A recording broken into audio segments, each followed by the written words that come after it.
Рада видеть вас, друзья! Меня зовут Галина Граева, я художница. Добро пожаловать в мою красочную галактику! Сегодня мы с вами отправимся любоваться цветущими яблонями в усадьбу Льва Толстого Ясную Поляну. А также нарисуем миниатюру маслом в память об этом прекрасном месте.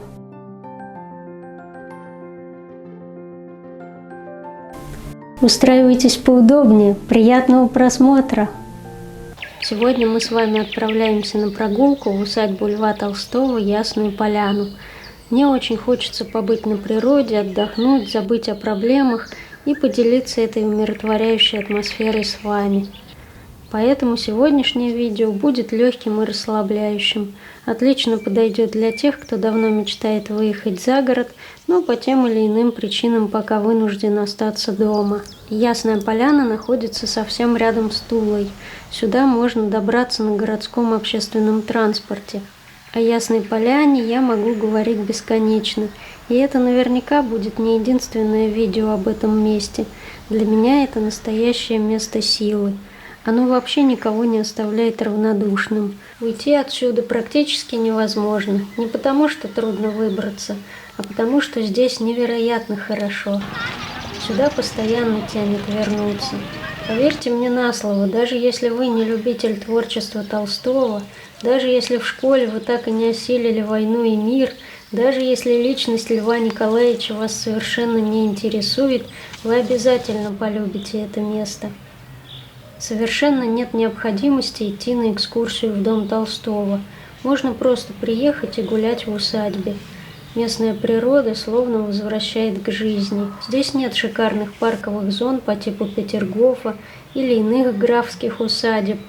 Лишь в некоторых местах, в частности возле дома писателя, всегда красуются шикарные клумбы с разнообразными цветами, в зависимости от времени года.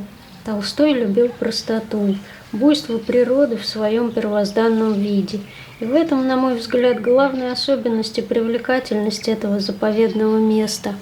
Здесь хорошо в любое время года, но мы с вами побываем в самый красивый, на мой взгляд, период – время цветения яблонь. Их в Ясной Поляне очень много, усадьба просто утопает в яблоневых садах. Я видела разные пейзажи и много красот, но для меня нет ничего прекраснее цветущих яблонь. Это удивительное, завораживающее зрелище, которое наполняет сердце счастьем, а их аромат, нежный и одновременно бодрящий, заряжает энергией. Жаль, что я не могу передать его на видео.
Усадьба очень большая, но в этот раз мы с подругой не стали заходить далеко в поля, ведь главная наша цель была полюбоваться цветением яблонь. Приезжать сюда, конечно, лучше в рабочий день, так гораздо меньше народа, но мы были в субботу, подгадывали по погоде и хотелось застать яблони, ведь период цветения у них очень короткий. Яблони здесь зацветают чуть позже, чем в городе. Мы были 16 мая и застали сады во всей красе. Обязательно возьмите с собой что-то перекусить, потому что на территории музея-заповедника никаких заведений общепита нет, и даже сувениры редко продаются. Все это можно купить до того, как вы войдете в усадьбу. Ходить вы будете долго, поэтому надо обязательно заранее позаботиться о еде. Я вспомнила любимое занятие из детства и решила сплести венок из одуванчиков. Они в этот период также очень буйно цветут.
Главная дорога, ведущая к дому Толстого, называется Пришпект. Очень радостно идти по нему, когда приезжаешь в Ясную Поляну, и очень грустно бывает идти назад. Уезжать действительно не хочется.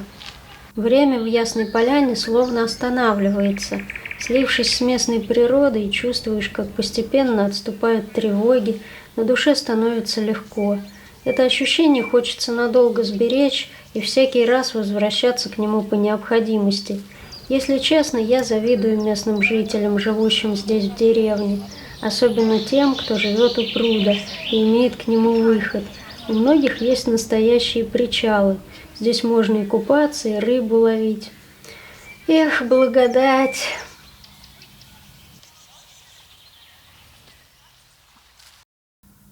Ну как было не вдохновиться местной природой?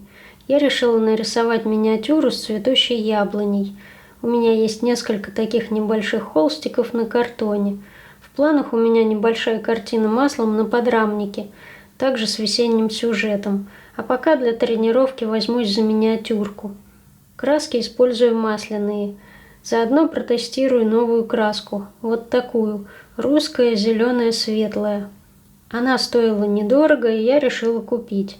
Зеленые оттенки в живописи очень сложные, как правило, их всегда приходится приглушать, иначе будет смотреться неестественно. Вообще я стараюсь обходиться минимумом красок и смешивать их между собой, чтобы получить нужные оттенки, так как некоторые краски я использую крайне редко и нет смысла держать тюбик, который быстрее засохнет, чем я его использую. А вот этот цвет, русский зеленый, мне показался очень интересным. И это действительно так. Красивые зеленые оттенки получить сложно, тем более сделать их приятными глазу, натуральными.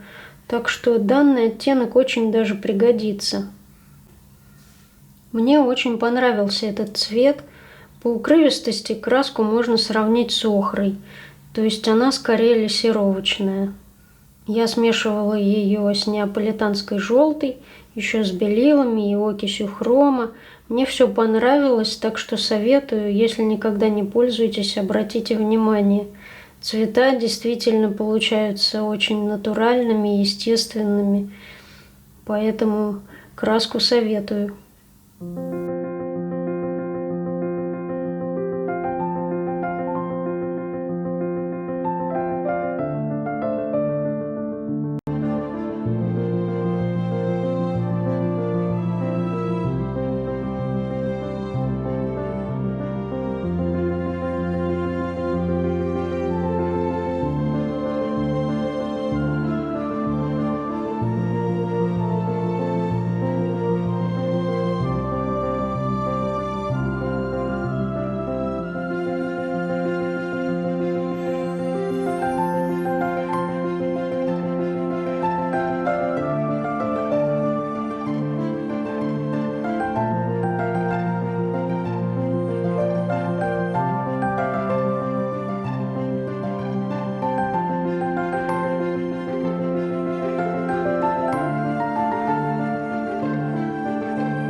Вот такая картиночка у меня получилась на память о цветущих яснополянских яблонях. Если вам любопытно побольше узнать о моем творчестве, взгляните ко мне в соцсети, где я выкладываю все свои работы. Ссылки на них вы найдете в описании к этому видео. Большое спасибо вам за просмотр, друзья. Если это видео вам понравилось, ставьте лайки и подписывайтесь на мой канал. Ну и я желаю вам прекрасного теплого лета, всего самого наилучшего и до новых встреч.